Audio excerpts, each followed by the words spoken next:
Hey, how you doing? I'm back. It's me, Alexandria Cortez, of course. I know I told you that I was gonna get off here and get dressed and get pretty and come back and re-record a video, but I didn't do that obviously because there's a million different things going on in my mind at once. And when I say that, I really mean there's a million different things going on in my mind because there's way too many things going on in my mind at once. And you'll realize that after you get done watching the video and you hear how many different things are going on in my mind. Because there's way too many things going on in my mind right now. Too much for my own good, of course.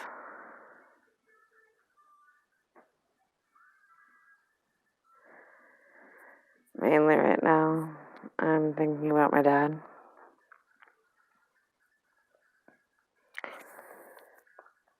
He used to tell me the same stories he's told me a million different times. I've heard the stories that he's told me. I know because I've heard them a million different times, which I wouldn't know if he didn't tell me literally a million different times. Because I have epilepsy and I have short-term memory loss and I forget everything. So you have to tell me something a million different times for me to remember it. And all of his stories I've heard so many different times. I could retell them to the very T 100 times over again because I've heard them that many times.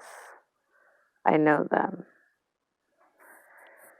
For example, one time he was telling me this story about how we were in the front yard and he tells me that if I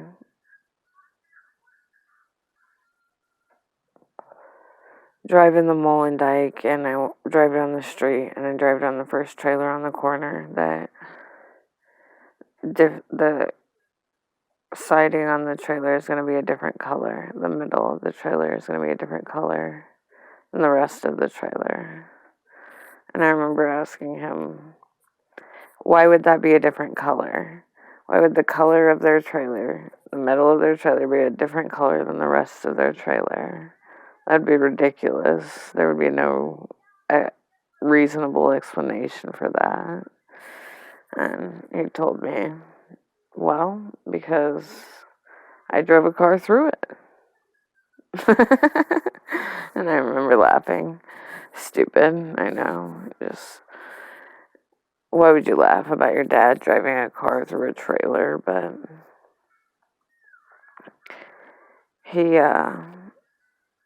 we were all sitting in the front yard one day in the Mullen Dyke, and somebody came speeding down the yard, and my dad told me that they were going really fast, and he yelled at them, hey, slow down, and they flipped him off, so he jumped in the Bronco and drove up the street, and they pulled in somebody's driveway, so he pulled in behind them and never hit the brakes,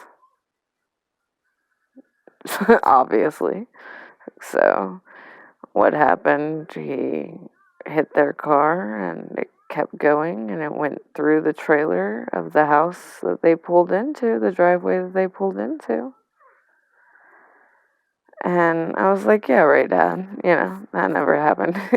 You couldn't believe that if your dad told you that. Like, hey, I drove a house through somebody's trailer because they were speeding down the road because I loved you that much and whatever. But I remember one day I drove down that street in the Mullen Dyke and I remember looking over and I looked at that trailer and the house was a different color. And I was just sitting there thinking about the chain of events that happened to make that car drive through that trailer to where they would have to re-site it and everything like that. My dad always tells me when he tells me that story, like, he did that. And I was like, so what happened, Dad? Did you go to prison for that? Or, what, did you get in trouble? And he says, no. I went to court. And he says that the people never showed up to court to go against him, I guess, defend themselves. And I was like, yeah, right. If you drove your car through somebody's trailer, why wouldn't they show up to court to defend themselves? I would, if you drove through my trailer. I paid $18,000 for this house. If somebody drove a car through my trailer, damn right I'd be going to court to defend myself. I don't care if I was speeding down the street, because you don't, that doesn't give you the right to drive your car through somebody's trailer. He says, I didn't drive my car through their trailer. I drove their car through their trailer. Which is true. That's obviously true. That's what happened. But I remember him telling me that he showed up to court a million different times. And the judge said to him, Billy Jack Hatfield, you're not going to keep scaring everybody in the world not to show up to court and think that you're going to get away with things. And I was sitting there thinking about what he had said, and why would a judge say that to you? Risk scaring everybody away. And my dad said that he said that I'm not scaring anybody. I didn't say anything to anybody or tell them not to come to court, because he didn't. He never said anything to them after he did that. They just didn't show up because they knew that they did something wrong.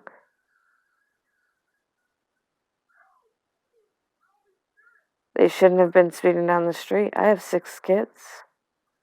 If you're going to speed down somebody's road, especially my road in the Molendyke, where we lived on a dead end, why would you be speeding down the road? I don't know. I don't remember that time. That was, when I was 6 years old or something. I don't remember how old I was or what age I was when that happened. I just remember my dad telling me the story about it again and again, so I can't believe that he did that. He says that he jumped in that Bronco and sped up the road, and we lived on a gravel road in the Molendyke. That was a trailer park in the middle of nowhere.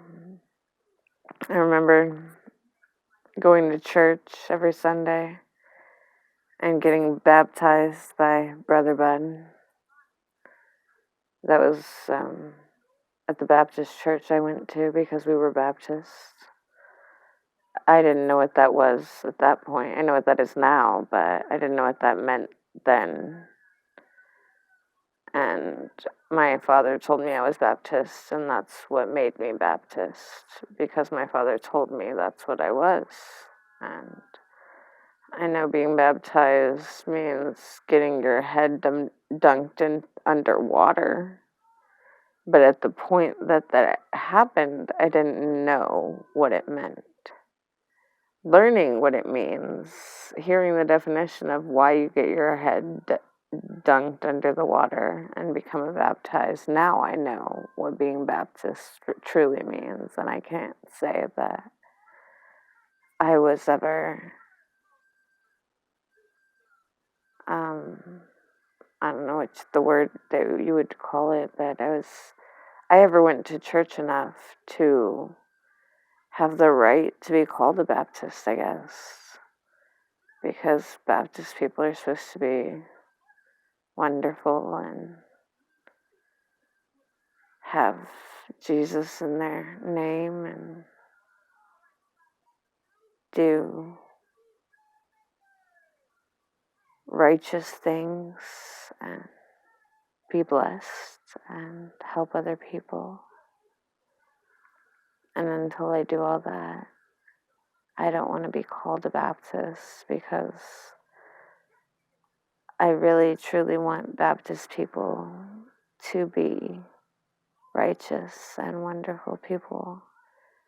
And after I do all those things, I want to be called a Baptist, because I remember being baptized by Brother Bud and going to his church every Sunday, and I loved his church every Sunday, and I wish he was still alive so I could still go to church on Sunday, his church specifically, because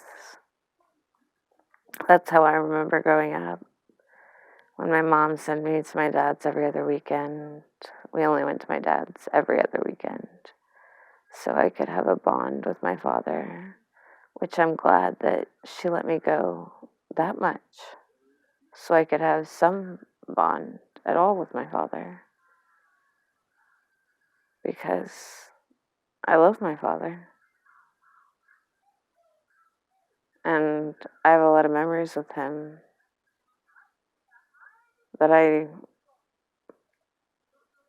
love retelling to other people and letting them hear about. And I think that they like hearing them. They enjoy the stories of hearing about me and my father and things that we did. The funnest thing ever was that I was a Hatfield. My dad's last name was Hatfield, so everybody was always talking about the Hatfield versus the McCoys. And they were Indians, an Indian tribe, and we were the Hatfields and they were the McCoys. And I don't know. That's a lot to talk about. It's going to take an hour to tell the story of the Hatfields versus the McCoys. That's just going to have to be a show you watch or something you Google or something you look up after you hear me talk about it, if you want to know about it, because I don't have time to tell you about it right now. I mean, I'm sure I'll have time at some point, but I don't know what I mean by I don't have time, because I have nothing but time. Let's be real. Let's be honest. Let's talk about it, because whatever else do I have than time? I have a daughter. I have the Lord to thank for her. I have a great family that I get to have fun with all the time, that I see every day, because I'm so lame. I don't have friends. My friends are my family. My friends is my mom and my dad and my grandma, and I call up them and I ask if I can go hang out with them on the weekends and build bonfires and ride tractors and get drunk with my daddy and hear his old stories, and just to be reminded of how I grew up makes me happy for some odd reason. I don't know why. I think that it would make everybody happy after you grow up and you get to know your family. But I don't know. I guess that would depend on how much your family sucks. I'm going to stop right there and take a second just to show you